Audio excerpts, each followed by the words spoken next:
Hello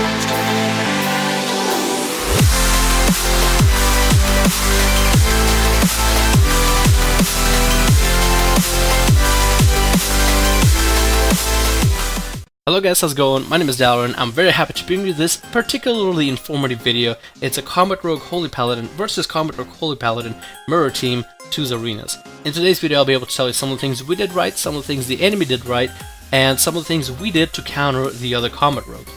Some of the things that you should take note is I'm running Venom Rush and the other rogue is running Deaththrone buff. Deaththrone buff is not as good in 2's arenas, so you should normally stick with Venom Rush because that is a much more viable option.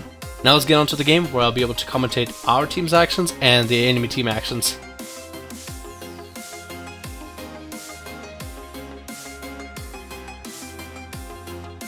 One of the things that this team did interesting is they actually bopped my blind, therefore they were able to save a trinket for later, as the rogue was able to simply get rid of the blind through bop and keep on doing pressure onto my paladin. Another thing that the enemy Holy Paladin did is ran Repentance, which kept me CC'd and actually locked me out in a CC chain as soon as the DRs are over. And I found that very interesting strategy.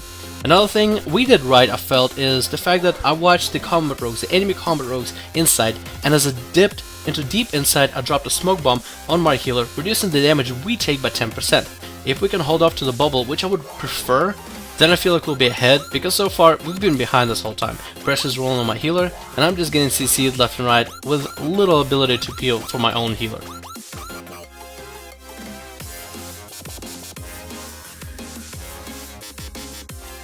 Here's something to take from the other team, which I found interesting. They blinded me, and then they Repentance me. Those two don't share DR. And as I trinket Repentance in hopes to kick the Paladin's next cast, I actually get hodged. So therefore goes the full CC chain, which kept me completely stun locked, forcing my healer to bubble. This is something you should take in from the other team, as it was an interesting mechanic of theirs, and there's plenty of things to learn from the enemies you face, especially when you're able to record games like I did.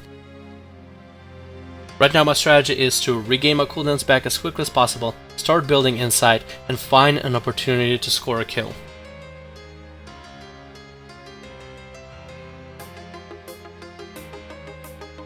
The enemy rogue just used his trinket. Now I'm going to try to line up a kill on him, but you should also take in consideration the fact that the enemy paladin still has a bubble ready and his trinket is coming off of cooldown within 1 minute. So knowing this, if I get the opportunity to kill the rogue, I'm going to take it, as my inside is building too deep.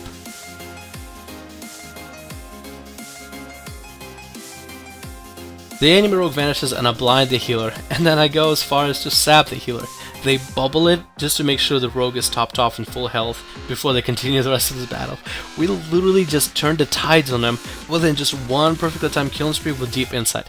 We're not quite ahead, but we definitely tilted the scales in our favor.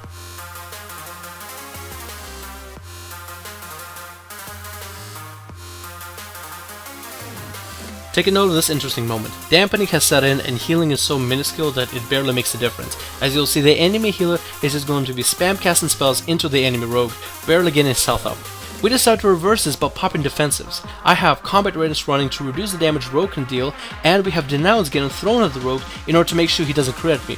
Instead of having to heal me to full, where the healing is just so minuscule it will barely make a difference, what we are doing is countering damage by reducing how much damage I take, because dampening does not affect damage reduction. Take a look at my health, take a look at the enemy's health. They tried to heal, and we just reduced their damage. That's the interesting part about this arena and the way it came out. Also take the note that we were behind at the very beginning of this arena, and the fact that we were able to turn it all around just proves you that if you know how to really play a class, if you really know how to play a class, and you can save those crucial defensive abilities in order to counter the enemy pressure and their playstyle, then you can come out on top at the end if you endure their mechanics and their strategy. We simply endured their damage and countered it with our own counter pressure, and that's all it takes, is knowing how to play your class. Hopefully you guys enjoyed this video. My name is Dalron. Hopefully you guys learned a thing or two about combat rogues and maybe a bit about holy paladins. I'll see you guys in the next video.